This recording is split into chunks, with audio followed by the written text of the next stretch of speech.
106.7 Radio X. Ouais, c'est une journée spéciale le 19 novembre parce qu'il est 6h moins quart et le directeur général, Philippe Lefebvre, il est encore à la station. Tabarouette, c'est rare. Je te dis, on va mettre ça sur le calendrier. Tu l'as appelé directeur général? Oui, il est directeur général. Pour vrai? Ben oui. Ah oui, c'est vrai, des ventes. Directeur des ventes. Directeur général des ventes. Là, c'est Phil Lefebvre qui est là à 6h moins quart. En train de tester les nouveaux divans. Prenez une photo. Prenez une photo! Il se passe de quoi? 6h moins quart. Hier, je vous ai dit que j'avais été marqué par un petit passage à JE sur les cellulaires. On peut installer dans votre cellulaire des logiciels qui vous permettent, entre autres, de dépier tout ce que votre blonde ou votre chum vont faire comme exécution. Vidéo, photo. On peut même activer le petit micro. Bon. Je me suis dit, on va inviter un expert. Je pense, Martine, il faisait partie du reportage. Ça se peut-tu? Oui, il était dans le reportage. Monsieur Éric Parent, expert en sécurité informatique, logicnec.ca. Bonjour, Monsieur Parent. Bonjour, ça va bien? Ben, très bien. Vous aussi? Très bien, très bien. Est-ce qu'on est sous écoute en ce moment avec vous, là? Non, pas avec moi, mais sûrement. Je pense qu'il y a bien des auditeurs qui nous écoutent, Danny. Ben oui. Bon, ce qu'on a vu hier, en fin de semaine, vendredi à JE, est-ce que c'est vraiment du concret? Est-ce que ça existe? Est-ce que présentement, il y a des gens au Québec, à leur insu, sont espionnés sur leur téléphone intelligent? Ben oui, absolument. En réalité, c'est pas quelque chose qui est nouveau. Qu'est-ce qui était nouveau? La mission que JE m'avait donnée, c'était de trouver une façon qu'une personne qui n'est pas un technologue serait capable de trouver une façon facile de le faire. Alors, c'est pour ça qu'on a essayé des différents logiciels, des services qu'on pouvait trouver, qui avaient des instructions que finalement ma mère pourrait suivre pour le faire. Et puis, c'était ça qu'on a réussi à faire. Le faire de d'autres façons, avec quelqu'un qui est très technique. Il y a d'autres façons de le faire. On peut aller même plus loin. On peut faire plein de choses, finalement. OK. Donc, je donne un exemple. Un téléphone intelligent qui est fourni par une compagnie à un employé, quand on lui remet son cellulaire, est-ce qu'il faut l'avertir qu'il est, par exemple, sous écoute? Oui, parce que c'est la loi, c'est sûr que c'est une zone grise. La loi n'est pas encore évoluée pour suivre tout ce genre de problématiques-là, mais clairement, si on donne un téléphone qui est épié, faut le déclarer. Alors, c'est pas quelque chose qui va être très commun en entreprise, ou c'est quelque chose qui est vraiment pas commun en entreprise. Qu'est-ce qui peut se produire, par exemple, comme dans les grandes entreprises, c'est qu'il va y avoir un gestionnaire à un certain niveau que lui va décider de travailler en dehors des paramètres acceptables pour faire ce genre de choses. C'est un peu la même chose quand on parle d'un homme ou une femme qui veut épier leurs époux, leurs épouses. Là. Mm-hmm. C'est pas légal. C'est juste qu'à ce moment-là, cette personne-là a pris la décision d'aller dans une direction qui se préoccupe pas trop de la loi. Bon, ce que vous disiez tantôt, même votre mère pourrait se servir d'un appareil et épier quelqu'un. Rappelez-moi, il y a des parents qui font ça pour leurs enfants, non? Ouais, est-ce qu'à ce moment-là, si c'est un mineur, faut l'informer, puis expliquez-moi là, en combien de minutes on peut tout faire ça, puis ça va donner quoi comme résultat, là? Ben, je peux vous dire que côté légal, je suis pas l'expert des conséquences légales. C'est sûr que moi, je me mets dans le contexte, j'ai des enfants. Dans le contexte où j'aurais des doutes de quelque chose d'assez grave, moi, je l'avouerais ouvertement, là, je le ferais. Alors, qu'est-ce que ça prend pour le faire pour quelqu'un, monsieur tout le monde? Ça prend juste quelqu'un qui va trouver un site web qui va avoir des instructions. Comme j'ai dit un peu dans le reportage JE, il y a plusieurs de ces sites-là, c'est des arnaques. Là. Ils veulent prendre votre argent, ça marchera jamais. Mais quand on tombe sur un qui fonctionne pour de vrai, faut juste suivre le petit vidéo. C'est comme une vidéo YouTube, finalement. Ça va donner les étapes à suivre pour le faire. Et puis, ça va nous dire tout faire quoi. Finalement, on peut faire disparaître l'application. Une fois qu'on a installé la petite application espion, il y a un icône sur le téléphone. Il faut la faire disparaître. Alors, ça va tout nous dire les étapes à suivre. Et puis après ça, on contrôle le téléphone à distance par le portail du service qu'on a loué finalement. OK. Mais ça, là, faut prendre possession. Par exemple, moi, je décide d'épier ma co-animatrice. Je lui demande, c'était un après-midi que j'ai besoin de son cellulaire pour appeler quelqu'un. Je pourrais, en combien de minutes, là, manigancer tout ça, cette affaire-là, là? Si c'est un téléphone, si c'est pas un iPhone, ça va prendre 2 à 3 minutes. Si c'est un iPhone et puis il n'est pas débridé, il n'est pas jailbreaké, il est encore d'origine finalement, on va rajouter peut-être un 6 minutes. En moins de 10 minutes, peu importe le téléphone intelligent, on peut prendre le contrôle à savoir ce que je disais là, ce que c'est tout véridique là. C'est-à-dire que photos, vidéos, conversations, textos, on peut même activer, je pense, le microphone. Oui, on peut activer le microphone, on peut écouter des conversations bidirectionnelles sur la majorité des modèles. Le GPS, quand on parle de personnes jaloux, généralement, le GPS, les SMS, ça va être une petite mine d'or. Mais vous, là, vous êtes consultant, là, vous êtes un expert en sécurité informatique. Est-ce que les gens vont vous voir parce qu'ils sentent que il y a de quoi de problématique ou vous faites affaire avec quel type de personnes? Généralement, on donne des conseils à des hauts gestionnaires. C'est juste qu'évidemment, on connaît plein de monde. Alors, on se fait appeler des fois pour des mandats ou pour des questionnements comme ce genre de questionnement-là, qu'on pense qu'on est sur écoute. Fait que la première chose qu'on fait, évidemment, c'est d'essayer de déterminer le niveau de risque, parce que ça prend quand même une motivation. Il ne faut pas que les gens pensent que tout le monde va se mettre à faire ça. Là. Ça prend une motivation. C'est un acte criminel. C'est pas tout le monde qui le sait, mais c'est pas correct de faire ça. Alors, c'est pas quelque chose qui va être extrêmement commun. C'est juste que, comme je disais tantôt, dans certains contextes, les gens vont se laisser aller puis vont faire des choses comme ça. Je peux vous dire que s'il y a beaucoup de gens qui regardent Occupation Double puis qui aiment ça, je suis pas mal certaine qu'il y en a plusieurs qui vont vouloir télécharger ces affaires-là juste pour du voyeurisme, là. Oui, c'est sûr. Monsieur Parent, un téléphone intelligent maintenant en 2013, c'est ni plus ni moins qu'un ordinateur dans notre poche. Quand on regarde, par exemple, les applications Android, on voit apparaître des antivirus. Est-ce que c'est utile? Est-ce que ça peut empêcher des gens de venir installer ce genre de logiciel espion-là?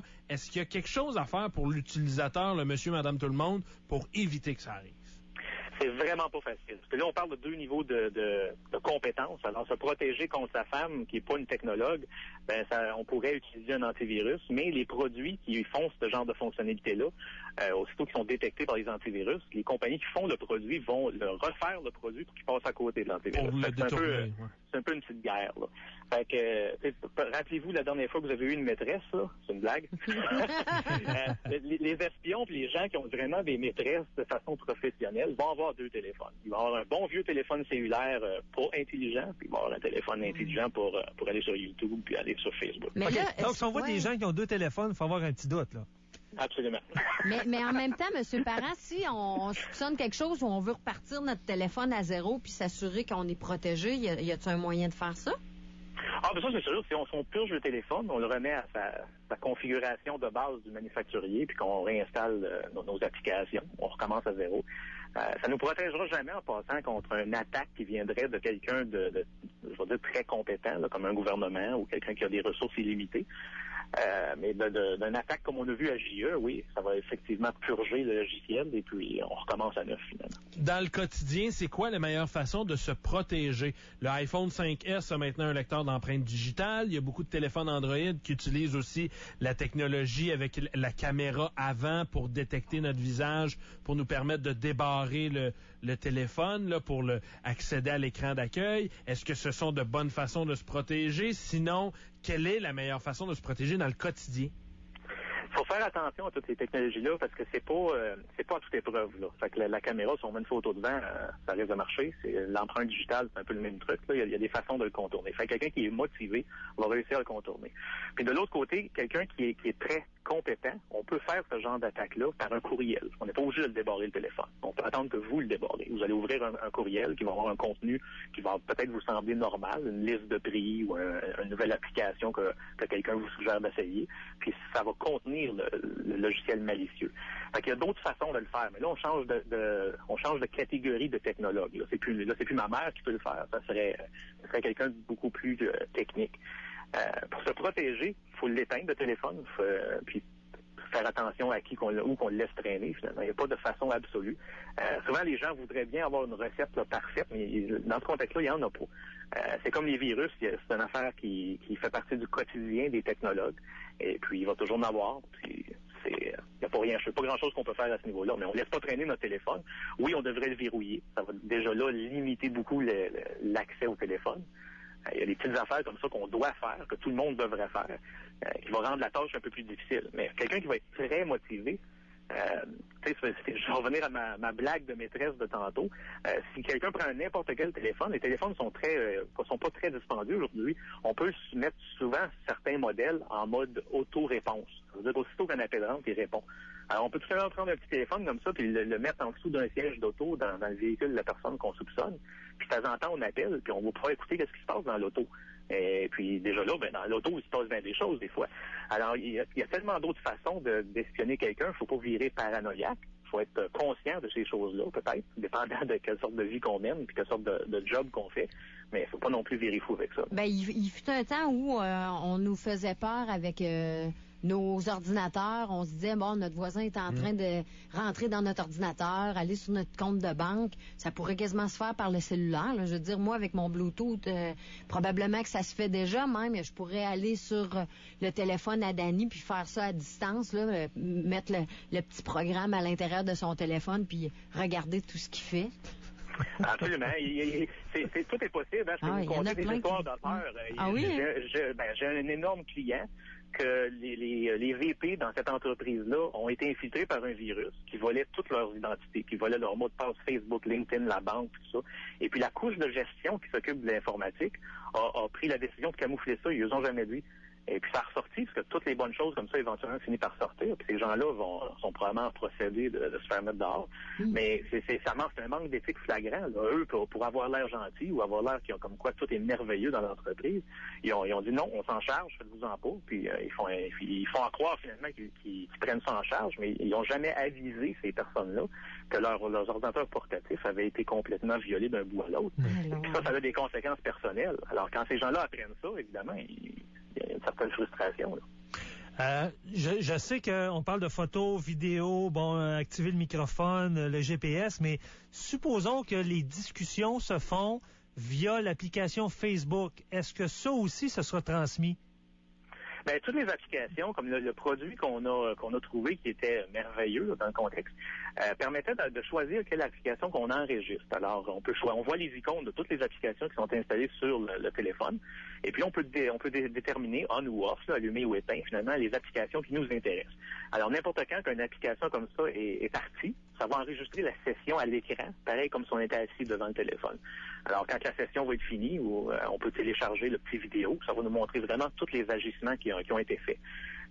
Puis là, le problème avec ça, évidemment, c'est que on voit même quand quelqu'un rentre son mot de passe. Alors, quand on voit le clavier, là, quand on touche aux clés, même si ça affiche des petits points, au moment où on touche à la lettre E, le E devient plus gros, puis après ça, il disparaît, il devient un petit point. On peut le voir quand même. Est-ce que il vous reste encore 2 minutes? Ah, ben oui. Oui, parce qu'on a un auditeur là, qui pose une question, Martine. Il y a un iPhone 3G, puis il dit que l'autre soir, il a apparu un message qui disait que sa carte SIM avait envoyé un message sans qu'il soit en train de s'en servir. Est-ce qu'il peut s'être fait hacker son téléphone? Ben, je le douterais, là. Sur le coup, je douterais ça, parce que c'est pas par là que ça passerait normalement. Il faudrait que je voie le message pour vraiment avoir une opinion. Il faut lui donner mon numéro de téléphone, puis il me fera parvenir une image du message. Parfait. Ben, c'est très apprécié. Merci. Et ce que vous nous dites, c'est très inquiétant. Oui, mais comme j'ai dit, il faut mettre ça dans un contexte. Oui. C'est sûr que si on a des choses à se reprocher, il faut faire attention. Parce que oui, c'est ça. Si on n'a rien à se reprocher, ben... Non, mais je vous donne un exemple. Moi, mettons que ici, je fais partie de la direction, puis on me hack le téléphone et je m'en vais assister à une émission un meeting de programmation ou de direction où on est 6 directeurs autour de la table. Et que cette personne-là active le microphone. Donc, sans avoir absolument rien à se reprocher, on s'attend à ce que certaines informations demeurent confidentielles. Ça pourrait arriver, là, ce que vous me dites. Ah, absolument. J'ai déjà vu ça dans un corps de police où que le syndicat avait infiltré finalement des directeurs avec un bidule comme ça pour pouvoir préparer leurs négociations. Alors, tout est possible.